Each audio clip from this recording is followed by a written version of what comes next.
Здравствуйте, уважаемые друзья! С вами я, Юрий Тющенко, кандидат ветеринарных наук, и в этом видеоподкасте рассмотрим, что надо делать, если у собаки или кошки возник понос.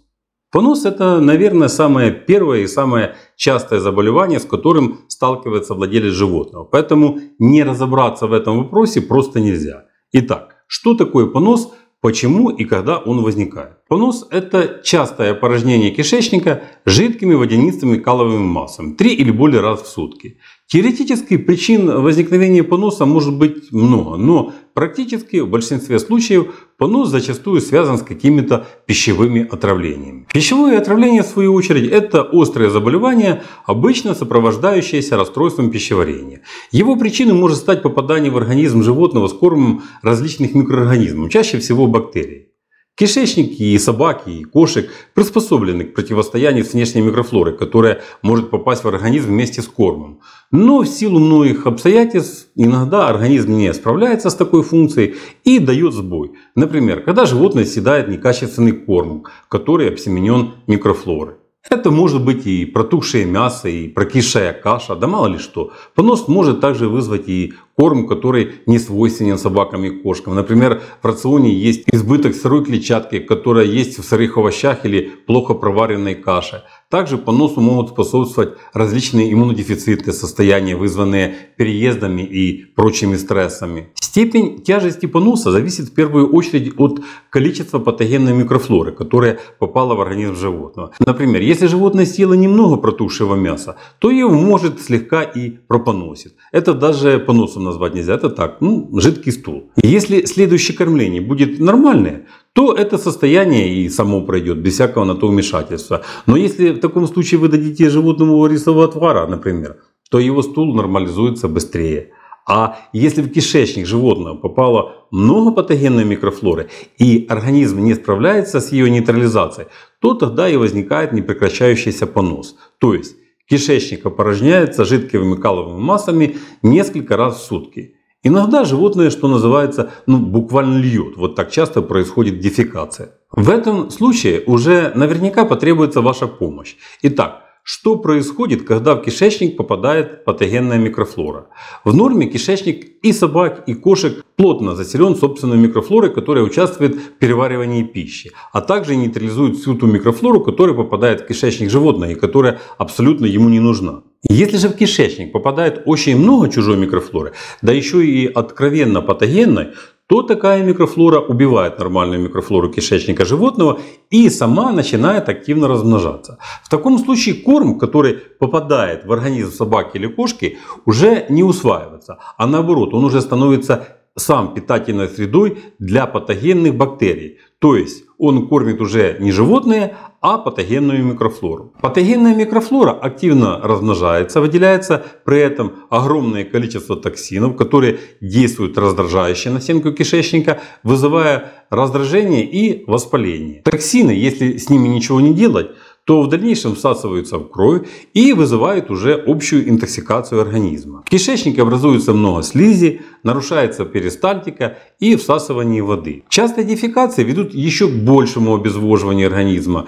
И воспаление кишечника, и всасывание токсинов в кровь, и обезвоживание организма, а также его ослабление за счет того, что пища не усваивается, в свою очередь ведут еще к более тяжелым последствиям. Эту цепь надо разорвать. И чем скорее, тем лучше. Первый шаг. Посадите животное на жесткую диету. Из пищи ничего не давайте. Только питьевой воды должно быть в волю. Второе. Надо избавиться от патогенной микрофлоры, которая попала в кишечник. Самое простое, что вы можете сделать, это вызвать рвоту у животного и дать энтеросорбенты. Как вызвать рвоту у собак и кошек, я уже описывал в одном из своих предыдущих видео. Не буду сейчас на этом останавливаться. Как правило, при несильном пищевом отравлении и собаки, и кошки сами вырывают все, что им не подходит. Если животное чувствует себя относительно хорошо, то возможно рвоту вызывать и не надо. Смотрите сами, зачем животное мучить лишний раз без надобности. Но вот сорбционные препараты надо дать обязательно. Подойдет и активированный уголь, и энтеросгель, и цамакс, и атаксил. Какой-то из этих препаратов обязательно должен быть в вашей аптечке постоянно. Ведь пищевые отравления достаточно часто случаются как у собак, так и у кошек. Не дома, так где-то на улице животное может что-то хватануть и отравиться. Если явление поноса не проходит в течение суток, или видите, что его динамика нарастает, то надо дать животному что-то из антибактериальных препаратов. Можно дать хорошо проверенные препараты, такие как левомицетин, бисептол, сульфадимитоксин. Лично мне они очень нравятся. Их перечень достаточно большой, я не все их назвал, а только самые распространенные. Их эффективность проверена временем. Если хотите, то можно дать и что-то из препаратов посовременнее. Например, такой препарат, как лопирамид. Это не столь важно. Как правило, эффект тот же. Если это обычное пищевое отравление, то это должно помочь буквально в первые сутки после начала поноса. Третье. При лечении поноса вы должны учитывать, что при его течении происходит обезвоживание организма. Поэтому обязательно обеспечьте животное свежей водой в изобилии. Как я уже сказал, что при поносе кормить животное нельзя. Минимум сутки надо подержать его на голодной диете.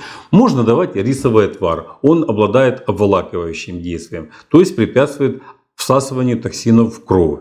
Вместо воды можно выпаивать отвары шалфея или зверобоя. Также можно выпаивать слабый подслащенный чай. Это уже смотрите сами, исходя из состояния животного. Если понос в первый день сильный, то можно сделать еще и клизму, чтобы максимально вымыть накопившиеся в кишечнике токсины. В этом видео я не призываю вас к самолечению, но все, что я перечислил, это скорее не лечение, а элементы доврачебной помощи, которыми должен владеть каждый владелец животного. Наверное, у каждого из вас когда-либо были какие-то расстройства желудка, вызванные некачественной пищей. Никто же в таких случаях сразу не бежит, сломя голову, к врачу. Если вы сделали все, что я вам порекомендовал, и вы видите, что симптомы отравления больше не усугубляется, а на следующие сутки уже видите признаки явного улучшения, то значит все хорошо. На всякий случай на следующий день дайте животному еще таблетку антибактериального средства. Да еще пару дней подержите его на диете. А потом уже можете переходить и на обычный рацион.